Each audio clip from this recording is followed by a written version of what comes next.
স্বাধীনতার পর বহু বছর পেরিয়ে গেলেও এখনও পাকা রাস্তার মুখ দেখেনি মালদার হরিশ্চন্দ্রপুর ১ নম্বর ব্লকের কুশিদা গ্রাম পঞ্চায়েতের গাররা গ্রাম বলে অভিযোগ। দীর্ঘদিনের এই সমস্যার সমাধান না হওয়ায় শুক্রবার প্ল্যাকার্ড হাতে বিক্ষোভে সামিল হলেন এলাকার বাসিন্দারা।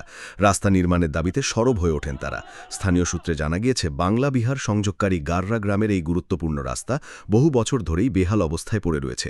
রাস্তার বিভিন্ন অংশে বড় বড় গর্ত তৈরি হওয়ায় প্রতিদিনই দুর্ভোগের শিকার হচ্ছেন সাধারণ মানুষ। বর্ষার সময় পরিস্থিতি আরও ভয়াবহ হয়ে ওঠে বলে অভিযোগ স্থানীয়দের। গ্রামবাসীদের দাবি, স্বাধীনতার হওয়ার পর থেকে আমাদের রাস্তা হয়নি। এই রাস্তা দিয়ে অনেক গ্রামে মানুষ যাতায়াত করে। চণ্ডীপুর, মাধাইপুর, গাররা, ধাপরা, নেমল, শালমারি, বার্তাবাড়ি। সমস্যা হচ্ছে কি, যদি এই রাস্তাতে যদি একটু বৃষ্টি পড়ে, মানুষ তো গাড়ি তো দূরের কথা, হেঁটে যেতে পারে না। রাস্তা এটা অনেক খারাপ। যখন বৃষ্টি পড়ে তো আমরা হেঁটে চলতে পারছি না, অত গর্ত বড় বড় গর্ত হয়ে গেছে। অনেকদিন দীর্ঘদিন ধরে আমরা ছোট থেকে অত বড় হলাম, এই রাস্তা এখনো পর্যন্ত ওই রকম আছে। উত্তর ২৪ পরগনা ও তার আশপাশের এলাকার মানুষের সেবায় ক্যাথল্যাবের মতো অত্যাধুনিক সুবিধা নিয়ে পরিষেবায় ব্রতী সারদা মাল্টি স্পেশালিটি হাসপাতাল। একই ছাদের তলায় মানুষ সাধারণ চিকিৎসা থেকে শুরু করে ২৪ ঘন্টা ক্যাথল্যাব, এমআরআই, সিটি স্ক্যান, এনআইসিইউর মতো সুবিধা এবার থেকে পেয়ে যাবেন সারদা মাল্টি স্পেশালিটি হাসপাতালে। প্রয়োজনে যোগাযোগ করুন 033-2592-0730, 2593-0730, 2593-3562 ও 9331275635 নম্বরে। আমাদের ঠিকানা royal park, Kalyani express way, Barrackpore, Kolkata ৭,১২১।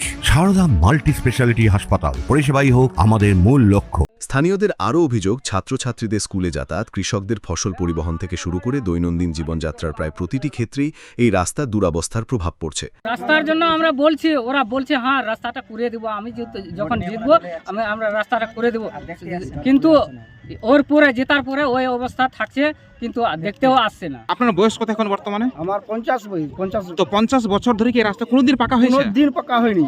তা আপনার আগের যে আপনার পূর্বপুরুষ ছিল, আপনার যে বাবা বা দাদুরা, তাদের আমার রাস্তা হয়নি। দাদারা আমার মরে গেছে, তাও রাস্তাটা হয়নি। এখনো পর্যন্ত কোনো জায়গায় পাকা হয়নি? না, কোনো জায়গায় হয়নি। এদিকে ঘটনা সামনে আসতেই শুরু হয়েছে রাজনৈতিক চাপানুতর। বিজেপি নেতা শুভপ্রকাশ ঘোষ বলেন, আজ যা বিক্ষোভ হচ্ছে, এটা শুধু আজকের বিক্ষোভ নয়।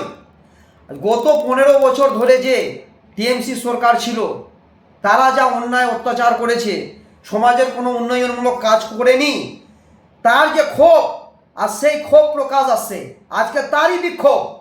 আর ১৫ বছর ধরে কোনো কাজ হয়নি, তাহলে এখন প্রত্যেকটা রাস্তা, বিদ্যুৎ, সামাজিক উন্নয়নমূলক যা কাজ আছে, জল, এগুলো সব বিজেপি সরকার করবে।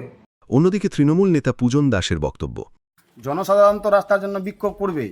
বিজেপির লোকরা তো আগে বলতো যে তৃণমূল সরকার কোনো কাজ করেনি, এখন তো বিজেপি সরকার এসছে, তাহলে এখন ওরা কাজ করুক, মানুষ দেখুক যে কাজ হচ্ছে। সাধারণ মানুষ তো চাইছে রাস্তা হোক, জল হোক, বিদ্যুৎ হোক, গ্রামের উন্নয়ন হোক। দীর্ঘদিনের রাস্তা সমস্যাকে কেন্দ্র করে গ্রামবাসীদের ক্ষোভ যেমন প্রকাশ্যে এসেছে, তেমনি নতুন করে রাজনৈতিক তরজাও শুরু হয়েছে এলাকায়। এখন দেখার, বিক্ষোভের পর প্রশাসনের তরফে রাস্তা নির্মাণের বিষয়ে কী পদক্ষেপ নেওয়া হয়। তনুজ জৈনের রিপোর্ট, নিউজ বেঙ্গল টুডে। মেঘবেলা লাইভে আপনার পছন্দের টিভি চ্যানেলস সম্পূর্ণ বিনামূল্যে, শুধুমাত্র মেঘবেলা ব্রডব্যান্ডের কানেকশনের সঙ্গে। মেঘবেলা ব্রডব্যান্ড, বাংলার ঘরে ঘরে।